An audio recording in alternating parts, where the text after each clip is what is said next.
Hello friends, welcome back to your UPSC. So in the last lecture we studied about the motion of earth, in which we discussed about rotation and revolution and their effects. Now in today's lecture we are going to study about maps. So without any further ado, let's get started. तो ये है अपना आज का chapter maps. अब ये chapter start होता है with discussing the advantages of globes. तो अपन ने लास्ट लेक्चर्स में अपन ने देखा था कि ग्लोब के क्या क्या एडवांटेजेस हैं. ओके, तो ग्लोब क्या है? ये एग्जैक्ट रेप्लिका है अपनी अर्थ का. ये एक छोटे साइज़ का मॉडल है. तो अपनी अर्थ जैसी रियल में लगती है स्पेस में, वैसा का वैसा ही ग्लोब अपने को रिप्रेजेंट करता है. ओके, तो ग्लोब पे जिस तरीके से अपने कंट्रीज़ और कॉन्टिनेंट्स और ओशंस दिखाई देते हैं, वैसे के वैसे ही असली में भी अगर आप स्पेस से देखेंगे तो अपनी अर्थ पे कॉन्टिनेंट और ओशंस दिखाई देंगे. ओके, बट ये तो थे अपने एडवांटेजेस ग्लोब के. वैसे ही ग्लोब्स के कुछ डिसएडवांटेजेस भी हैं. तो ग्लोब के डिसएडवांटेजेस क्या क्या हैं? सी, ग्लोब एग्जैक्ट रेप्लिका तो है अर्थ का, बट ग्लोब को अगर अपने को बड़ा एरिया देखना हो, जैसे कि अगर अपने को बड़ा एरिया देखना हो, उसमें तो वो हेल्पफुल होता है. जैसे अपने को कंट्रीज़ देखना हो, कॉन्टिनेंट देखना हो, उसमें तो अपने को इतनी प्रॉब्लम नहीं होती. पर आपने अपने स्कूल में और अपने घरों में जो ग्लोब्स रखे हो उनका साइज़ देखा होगा. तो उसमें आप देखेंगे कि अगर आपको छोटे एरियाज़ देखने हैं, जैसे आपको कोई डिस्ट्रिक्ट देखना है, कोई टाउन देखना है, कोई विलेज देखना है, तो उसमें ग्लोब इतना हेल्पफुल नहीं है. क्योंकि ग्लोब अगर अपन उस साइज़ का बनाने लगे तो वो प्रैक्टिकली पॉसिबल नहीं है कि वो हर जगह इतना बड़ा ग्लोब अवेलेबल हो. ओके, और उसको अपन ईजीली एक जगह से दूसरी जगह कैरी भी नहीं कर सकते. सो ये अपने कुछ डिसएडवांटेजेस हैं ग्लोब के. नाउ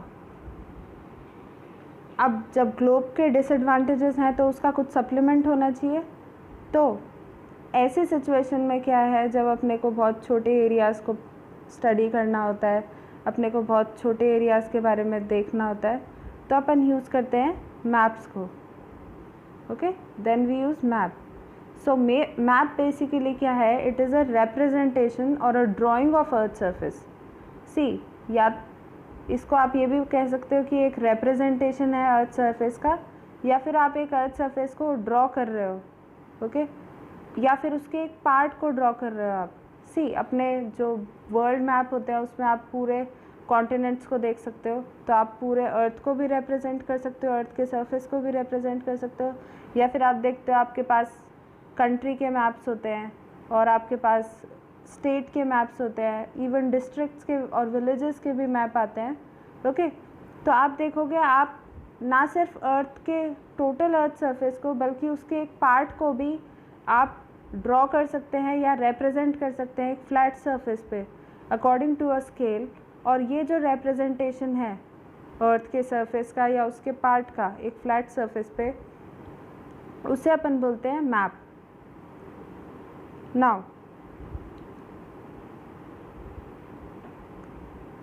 बच्ची, जैसे कि मैप्स के एडवांटेजेस हैं वैसे ही उसके डिसएडवांटेजेस हैं. जैसे कि आप देखेंगे कि ग्लोब जो है अपना, उसमें साफ साफ लिखा हुआ था it is a exact replica of our earth. Okay, it is a small model of our earth. तो इसमें अपन देखेंगे कि जो भी अपने कंट्रीज़ हैं, जो भी अपने कॉन्टिनेंट्स हैं, ओशंस हैं, वो एग्जैक्टली उसी शेप के दिखाए जाते हैं जो कि वो अपने को असली में दिखेंगे. बट मैप में क्योंकि अपन फ्लैट सरफेस पे उस चीज़ को रिप्रेजेंट कर रहे हैं जो कि एक स्फेरिकल सरफेस पे था, इस वजह से जो कॉन्टिनेंट्स और जो ओशंस हैं या फिर जो भी एरिया है, उसकी शेप ऑब्वियसली एक लिमिट तक डिस्टॉर्ट होती है.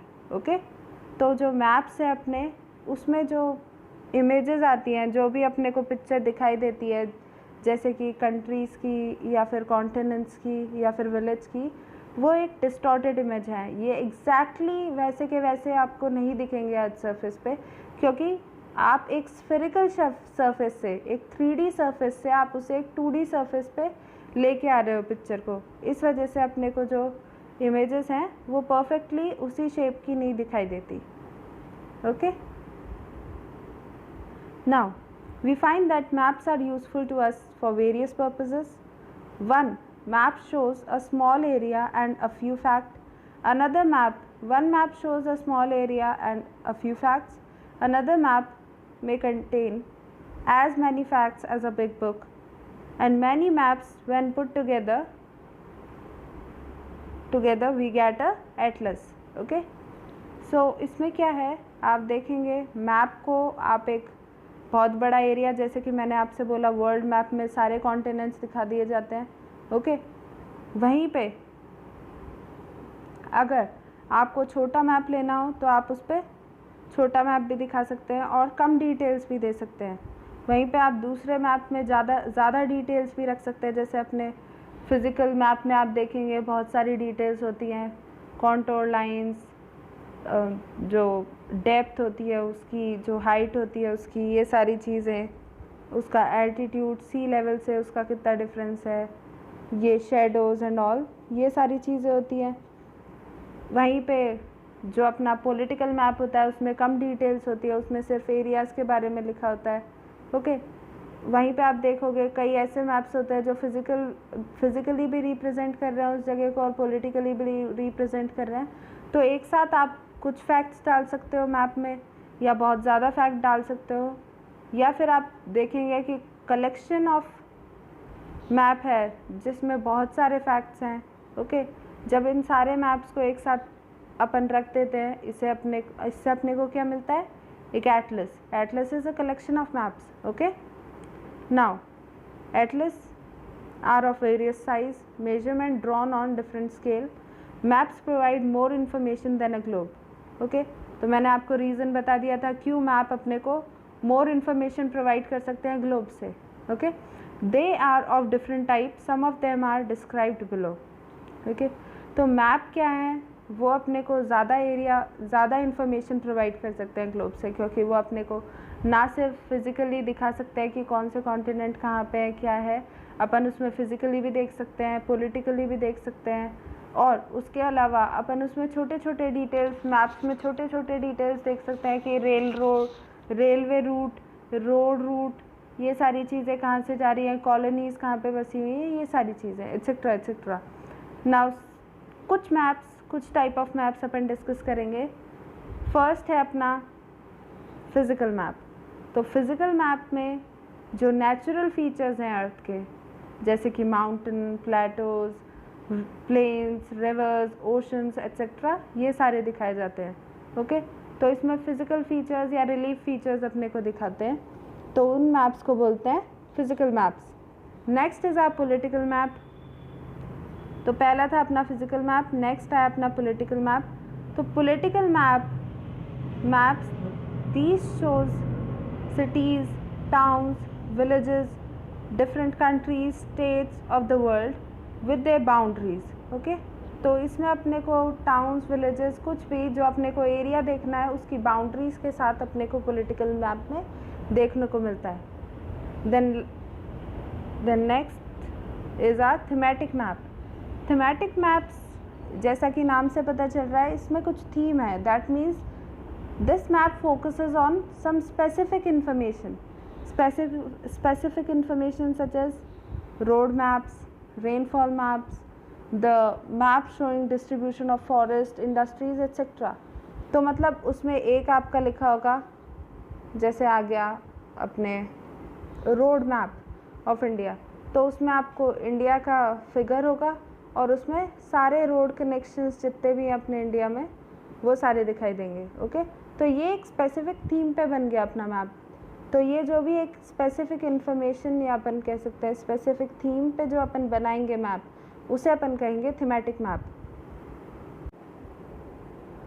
नाउ अब ये जो थीमेटिक मैप्स हैं उनके अकॉर्डिंग सूटेबल टाइटल्स दिए जाते हैं कि जो मैप में जो इन्फॉर्मेशन दी गई है उसके बेसिस में अपने को सूटेबल टाइटल देंगे कि इसमें आपको क्या टाइटल देना चाहिए. जैसे कि अगर मैंने अभी बोला रोड नेटवर्क दिखा रहे हैं तो आ जाएगा road map of India. Okay. या फिर रेलवे नेटवर्क दिखा रहे हैं तो आ जाएंगे रेलवे मैप ऑफ इंडिया. इसी तरीके से पूरे वर्ल्ड का रोड मैप दिखा रहे हैं तो रोड मैप ऑफ वर्ल्ड. इस तरीके से अपन टाइटल दे सकते हैं ऑन द बेसिस ऑफ जो इन्फॉर्मेशन प्रोवाइड की गई है मैप में. Now there are three components of maps. First is distance, second is direction and third is symbol. Now see, इसमें अपना एक बहुत ही important concept आएगा scale. अब distance को अपन पढ़ते हैं starting से. Maps are drawing which reduces the entire world or a part of it to fit on a sheet of paper. Obviously upon maps में exactly उस जगह को पेपर पे ट्रेस नहीं करने बैठते, ओके अपन उस जगह को छोटा करके एक मैप पे ड्रॉ करते हैं, ओके तो जो मैप्स हैं वो एंटायर वर्ल्ड या उसके एक पार्ट को रिड्यूस करके इस साइज़ का बना देते हैं कि वो एक शीट ऑफ पेपर पे फिट हो जाए. और we can say map are drawn to reduced scales. Okay तो map are drawn to reduced scales, but this reduction is done very carefully so that the distance between the places is real. Okay, now इसमें क्या कहा गया है, जैसे मान लो ये अपना A to B पॉइंट है अर्थ पे, ये डिस्टेंस है अपना 100 किलोमीटर्स. अब इसी में अपन स्केल का भी कॉन्सेप्ट समझ लेंगे. अब ये 100 किलोमीटर डिस्टेंस है. अब अपन लिखेंगे 1 centimetre is equals to 100 kilometre. Okay या फिर 1 centimetre sorry 1 centimetre is equals to 100 kilometre, ये अपन ने लिख लिया. अब उसके बाद क्या करेंगे अपन, ये अपना रियल सरफेस है मान लीजिए. अब मैप पे जब अपन ड्रॉ करेंगे तो अपन 1 सेंटीमीटर की लाइन खींचेंगे ए और बी के डिस्टेंस को बताने के लिए.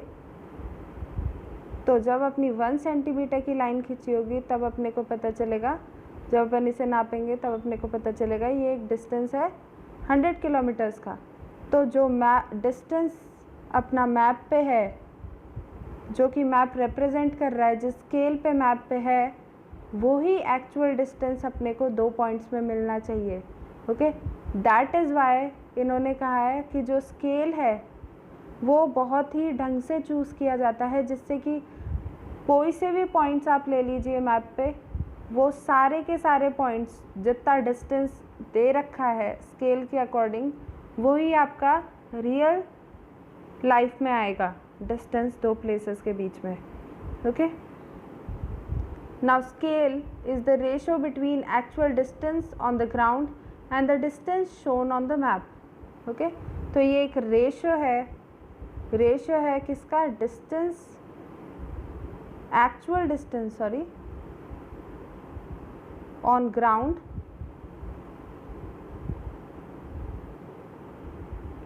Is to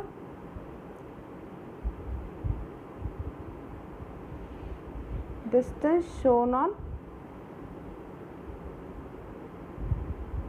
map. Okay, तो actual distance on ground is to distance shown on map. तो अपना जो actual distance है, जैसे मान लीजिए actual distance है अपना 500 किलोमीटर्स का, और इसको अपना represent कर रहा है 1 सेंटीमीटर में अपन represent कर रहे हैं. ओके तो ये हो जाएगा अपना scale.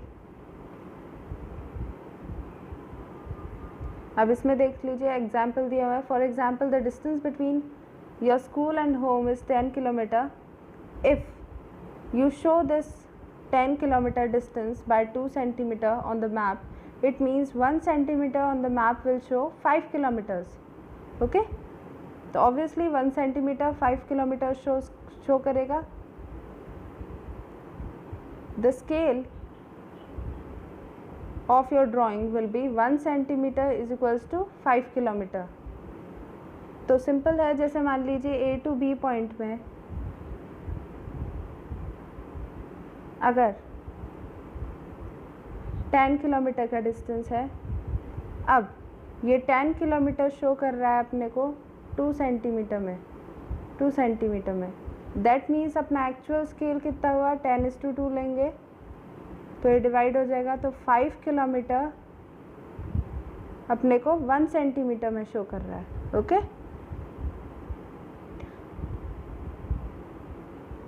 Now, when the large areas like continent or countries are shown on the paper, then we use the scale. For example, 5 centimeter on the map shows 500 kilometer of the ground. This is called small scale map. While if the areas like villages or town is to be shown on paper, then we use large scale, that is 5 centimeter on the map shows 500 meter on the ground. It is called large scale map. Okay तो सी, जब अपने को बहुत बड़े areas को map पे represent करना होता है तो अपन स्मॉल स्केल मैप का यूज़ करते हैं, जिसमें अपन क्या करते हैं, बहुत लार्ज एरियाज़ को, जैसे कि 500 किलोमीटर का अपन ने डिस्टेंस लिया सिर्फ 5 सेंटीमीटर में, ओके तो अपना 5 सेंटीमीटर 500 किलोमीटर जितने बड़े एरिया को रिप्रेजेंट कर रहा है। वहीं पे जो लार्ज स्केल मैप होते हैं, क्योंकि जो लार्ज स्केल मैप होते हैं अपने, वो क्या करेंगे, 500 मीटर्स को रिप्रेजेंट करेंगे अपन 5 सेंटीमीटर में इसमें, ओके क्योंकि इसमें अपन ज़्यादा डिटेल्स लेंगे और ये एरिया एक बहुत ही छोटे एरिया को दिखाएगा, ओके तो इन्हें कहते हैं अपन लार्ज स्केल मैप।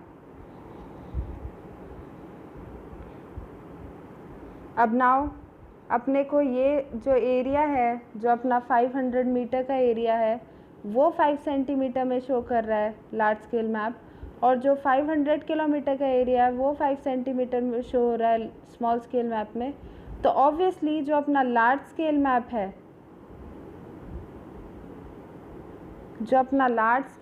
है, वो ज़्यादा इन्फॉर्मेशन देगा, उसमें ज़्यादा इन्फॉर्मेशन होंगी स्मॉल स्केल मैप से। वाई ज़्यादा इन्फॉर्मेशन क्यों होंगी, क्योंकि अपन 500 मीटर के एरिया को स्क्वायर मीटर के एरिया को रिप्रेजेंट कर रहे हैं मैप में, तो उसमें अपन कॉलोनीज़ वगैरह ये सारी चीज़ें दिखा सकते हैं। वहीं पे यहाँ पे अपन 500 किलोमीटर के एरिया को 500 किलोमीटर के एरिया को 5 सेंटीमीटर में रिप्रेजेंट कर रहे हैं, तो इसमें बहुत कम एरियाज़ आएंगे, okay so that is why जो लार्ज स्केल मैप होते हैं वो हमेशा ज़्यादा इन्फॉर्मेशन होती है उनमें स्मॉल स्केल मैप से। आगे चलते हैं। तो फर्स्ट कंपोनेंट था अपना डिस्टेंस, जो कि अपन ने कंप्लीट कर लिया है। सेकंड आएगा अपना डायरेक्शन। नाउ डायरेक्शन आपने देखा होगा कि मैप्स जब भी अपन रीड करते हैं तो उसमें इस तरीके के फिगर आते हैं, इस तरीके का फिगर या फिर इस तरीके का फिगर होता है, या फिर इस तरीके से भी होता है कि अपने को इस तरीके से मार्क करके दिखाया होता है, सिर्फ एक एरो होती है, वो एरो एक जगह पॉइंट कर रही होती है। तो ऑलवेज रिमेंबर, जो ये एरो अपनी पॉइंट करती है वो हमेशा नॉर्थ डायरेक्शन में पॉइंट करती है, ओके तो अगर कुछ भी नहीं लिखा हो, सिर्फ आपको एक एरो दिख रही हो, तो ये जो एरो जहाँ पे पॉइंट कर रही है that is our north direction, और इसके बेसिस पे आप बाकी सारे डायरेक्शंस फाइंड आउट कर सकते हैं। जैसे कि नॉर्थ है तो ये साउथ हो गया। अब आप नॉर्थ डायरेक्शन में खड़े हैं तो फिर इस साइड अपना ईस्ट हो जाएगा राइट हैंड साइड में, और लेफ्ट हैंड साइड में हो जाएगा अपना वेस्ट, ओके तो आगे चलते हैं। Direction. Most map contains an arrow marked with the letter N at the upper right hand corner. तो अपने मोस्टली जो मैप होते हैं उसमें जो राइट हैंड कॉर्नर है अपना ऊपर की साइड, वहाँ पे आपको दिखेगा एक एरो होगी जहाँ पे N लिखा होगा, या ना भी लिखा हो तो वह हमेशा, जो उसका एरो का हेड है वो हमेशा नॉर्थ को रिप्रेजेंट करेगा, ओके तो it is called the arrow shows north direction, और इसको अपन कहते हैं नॉर्थ लाइन, ओके तो एरो अपने को नॉर्थ डायरेक्शन दिखा रही है और इसको अपन कहते हैं north line. When you know the north you can find the other direction, okay ये अपन ने पढ़ लिया कैसे अपन डायरेक्शन फाइंड आउट कर सकते हैं। अब जो अदर अपने चारों डायरेक्शन है north south east west, they are called cardinal points. Okay, ये जो है अपने कार्डिनल पॉइंट्स हैं। Just a second. जो अपने नॉर्थ, साउथ, ईस्ट, वेस्ट हैं, ये अपने कार्डिनल पॉइंट हैं। ओके, इसके अलावा अपने 4 और इंटरमीडिएट डायरेक्शन होते हैं, जैसे नॉर्थ और ईस्ट के बीच में, बिल्कुल बीच में जो ये, जैसे ये परपेंडिकुलर है, एक दूसरे के साथ 90 डिग्री बना रहे हैं। अगर आप 45 डिग्री पे एक लाइन खींचोगे तो ये जो बीच से जा रहा है वो है अपना north east direction. Okay, north east. South और ईस्ट के बीच में आएगा अपना साउथ ईस्ट, साउथ और वेस्ट के बीच में आएगा अपना साउथ वेस्ट, और फिर नॉर्थ और वेस्ट के बीच में आएगा अपना नॉर्थ वेस्ट। तो ये जो अपने डायरेक्शन है वो इंटरमीडिएट डायरेक्शंस है। ओके, तो अपने कार्डिनल पॉइंट्स हो गए और फिर हो गए इंटरमीडिएट डायरेक्शन। तो अपन किसी एरिया को एकदम एक्यूरेटली लोकेट करना चाहते हैं तो अपन क्या करते हैं, यूज़ करते हैं अपन इंटरमीडिएट डायरेक्शंस। ओके, अब ये एक एक्टिविटी है जो आप खुद कर सकते हैं। आगे अपन पढ़ते हैं।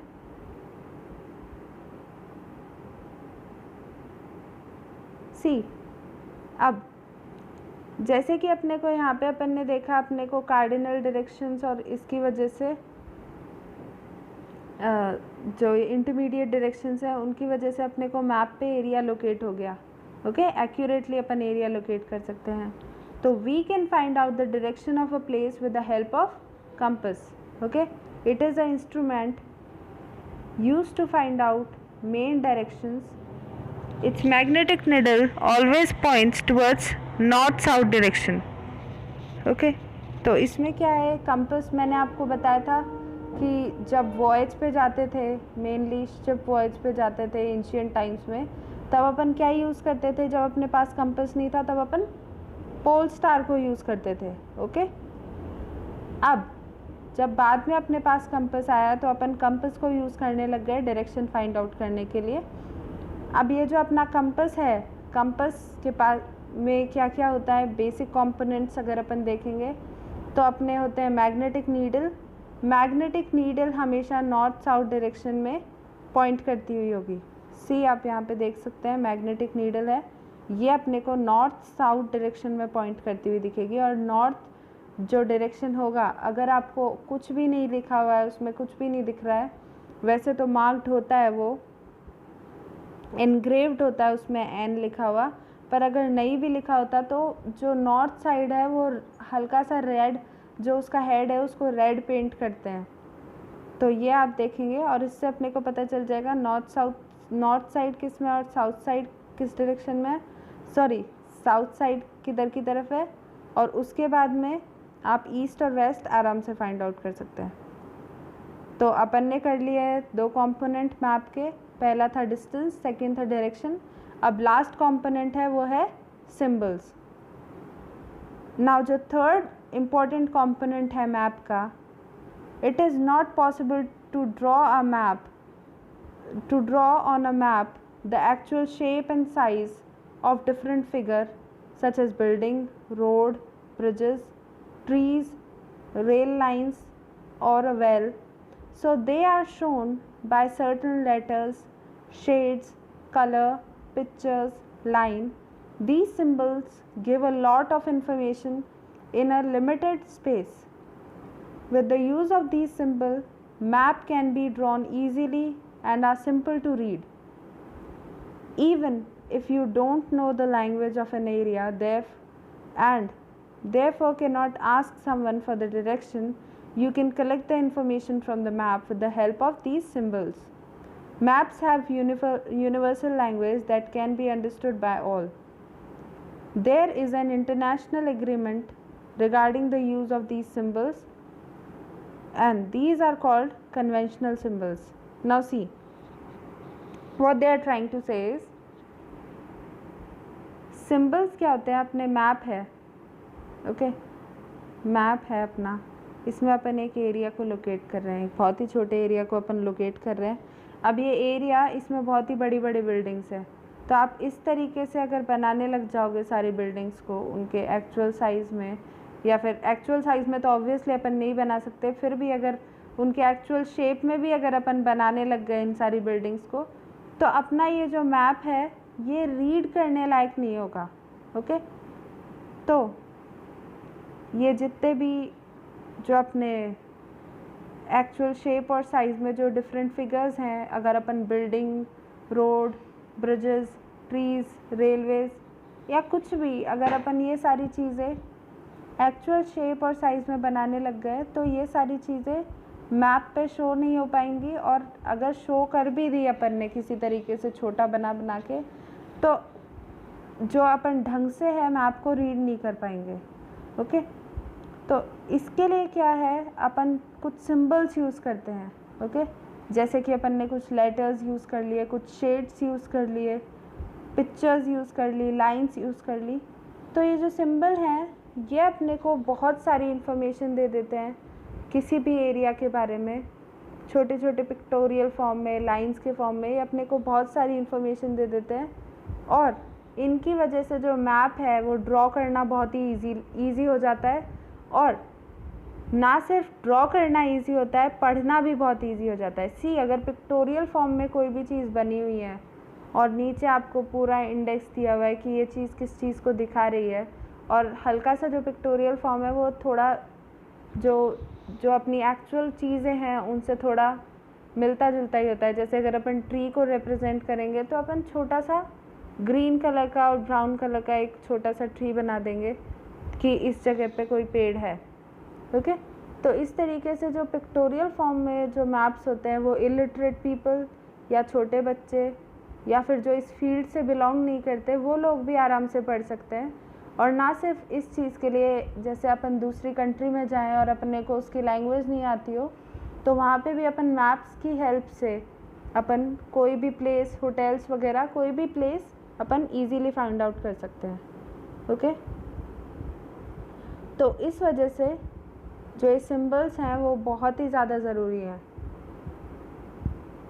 इसके अलावा आप देखेंगे कि एक इंटरनेशनल एग्रीमेंट हुआ है जिसमें अपन ने कुछ स्पेसिफिक सिंबल्स जो हैं, जैसे इनको अपन कन्वेंशनल सिंबल्स भी बोलते हैं, जिसमें मेनली आएंगे अपने जो रेलवेज़ हैं, रोड्स हैं और अपना वाटर बॉडीज़ हैं या फिर अपने रिलीजियस प्लेसेस हैं। इनको अपन एक ही तरीके से रिप्रेजेंट करेंगे हर एक मैप में। आप किसी भी वर्ल्ड का मैप उठा के देख लीजिए तो अपन इन सारी चीज़ों को एक ही तरीके से रिप्रेजेंट करेंगे।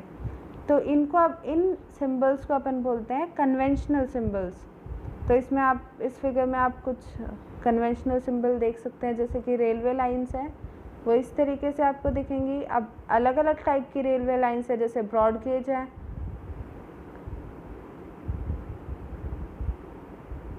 जैसे ब्रॉड गेज रेलवे लाइंस है तो वो इस तरीके से दिखाएंगे। मीटर गेज या फिर रेलवे स्टेशन है इस तरीके से। मेटल्ड एंड अनमेटल्ड रोड, तो मेटल्ड रोड होगी वो सीधी होगी और जो डॉटेड है इस तरीके से वो होगी अनमेटल्ड रोड। नेक्स्ट आती है boundaries, international boundaries, state boundaries, district. आप इसमें देखना, आपके पास कोई भी एटलस होगी उसे उठा के देखना आप, उसमें आप देखेंगे जो इंटरनेशनल बाउंड्रीज़ हैं वो डार्केस्ट होती हैं, स्टेट बाउंड्रीज़ उससे थोड़ी लाइटर और पतली होती हैं और डिस्ट्रिक्ट बाउंड्रीज़ काफ़ी पतली होती हैं as compare to the international and state boundaries. Okay, तो ये सारी चीज़ें आप देखेंगे और आप ये सारे कन्वेंशनल सिंबल्स आप आज एटलस उठा के देखना और इसमें अलग अलग तरीके के जो अपने कन्वेंशनल सिंबल्स हैं वो आप फाइंड आउट करने की कोशिश करना। ओके, अब कन्वेंशनल सिंबल्स के अलावा अपन कुछ कलर्स हैं, कुछ स्पेसिफिक कलर्स हैं जो कि स्पेसिफिक चीज़ों को शो करने के लिए यूज़ करते हैं। जैसे कि अपन हमेशा वाटर बॉडी को अपन हमेशा ब्लू बनाएंगे, माउंटेन को अपन हमेशा ब्राउन पेंट करेंगे, प्लेटोज़ येलो में और प्लांट्स या कोई भी ग्रीन फील्ड अपन ग्रीन कलर में इसमें अपन ग्रीन कलर यूज़ करेंगे। तो कुछ स्पेशल सिंबल्स, कुछ स्पेशल कलर्स, कुछ स्पेशल लेटर्स अपन यूज़ करते हैं to represent specific things in the map. तो जैसे ये है अपना मैप, इसमें आप देखेंगे इसमें स्केल नहीं दे रखा, उसके अलावा आप देखेंगे जस्ट अ सेकेंड, ये अपना डायरेक्शन दे रखा है अपने को, फिर अपने को काफ़ी सारे सिंबल्स दे रखे हैं। आप देखिए जैसे ये वाटर बॉडी जा रही है, ये ब्लू कलर में है इसलिए अपन ने देखा ये रिवर है, यहाँ पे भी एक वाटर बॉडी है, ये अपने सारे प्लांट्स हैं, ये कुछ सेटलमेंट्स हैं। ओके, ये सेटलमेंट है अपना यहाँ पे, फिर ये आसपास प्लांट्स हैं, ये अपने एरियाज़ के नाम लिख रखा है, ये रिलीजियस प्लेसेस हैं। ओके, अब रिलीजियस प्लेसेस, टेम्पल होगा तो वो अलग तरीके से रिप्रेजेंट होगा, चर्च होगा तो वो अलग तरीके से रिप्रेजेंट होगा। उसके बाद में आप देख रहे हैं यहाँ पे अपना रेलवे स्टेशन है, उसके बाद ये अपनी लाइंस जा रही हैं। ओके, तो इस तरीके से अपन मैप को इजीली स्टडी कर सकते हैं। और ये छोटे एरिया का मैप दिया हुआ है, किसी लोकेलिटी का मैप दिया हुआ है इसमें अपने को। तो इसके साथ अपने three main components of the map ख़त्म होते हैं। अब लास्ट आता है अपना sketches and plans. Now see, sketches ये क्या है, बेसिकली ये ड्राइंग है mainly based on the memory and spot observation, और इसका कोई स्केल नहीं है, समथिंग, ये एक रफ टाइप ऑफ ड्राइंग है which is required of an area to tell where the particular place is located. जैसे आपका कोई दोस्त पूछता है आपसे कि आपका घर किस जगह लोकेटेड है, तो आप अकॉर्डिंग टू स्केल तो उसे बताने नहीं लगोगे कि देखो ये अपना स्कूल है, स्कूल से मेरे घर का 10 किलोमीटर्स है, तो 10 किलोमीटर को मैं 1 सेंटीमीटर में रिप्रेजेंट कर रहा हूँ। ओके, तो अब इतना यहाँ पे जाके ऐसा करके इतने सेंटीमीटर चलोगे, उसके बाद इस डायरेक्शन में आप मुड़ोगे, फिर इतने सेंटीमीटर चलोगे, तो ऐसे अपन नहीं करते। ओके, तो अब अपन क्या करेंगे, एक रफ स्केच बना के देते हैं कि जब आप यहाँ से मुड़ोगे तब एक ब्रिज आएगा, उसके बाद में आप आगे चलोगे तो एक स्कूल आएगी, फिर उससे इस तरफ जाओगे, राइट हैंड साइड में जाओगे तो आपको आगे जाके एक पेड़ मिलेगा जिसके साइड में मेरा घर है। इस तरीके से आप देखेंगे कि जो आप स्केच बनाते हैं ये रफ होते हैं और इनका कोई स्पेसिफिक स्केल नहीं होता। ओके, तो जो रफ ड्राइंग है, जो विदाउट स्केल के अपने बनाए जाते हैं मैप्स, उन्हें अपन बोलते हैं स्केच मैप्स। नेक्स्ट आता है अपना plan. Plan is a drawing of a small area on a large scale. A large scale map gives lot of information, but there are certain things which we may sometime want to know. For example, the length and breadth of the room, which cannot be shown on map. At that time, we refer the drawing drawn on the scale called plan. Okay. Now see, आपने बड़ों को बात करते हुए सुना होगा कि उस एरिया का प्लान दिखाओ या इस एरिया का, इस प्लॉट का प्लान दिखाओ।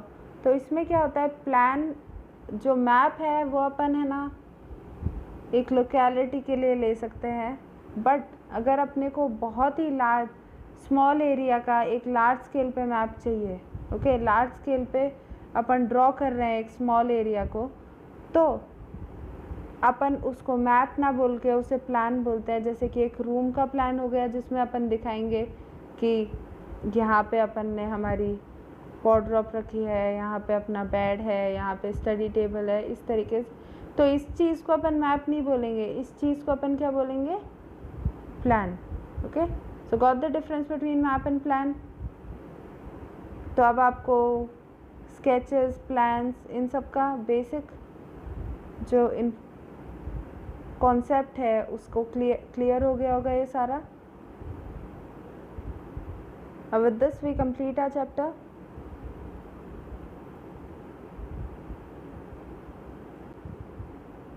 So that was all for today, guys. I hope you enjoyed the lecture. So let's meet in our next class. Till then, take care and have a nice day. Thank you.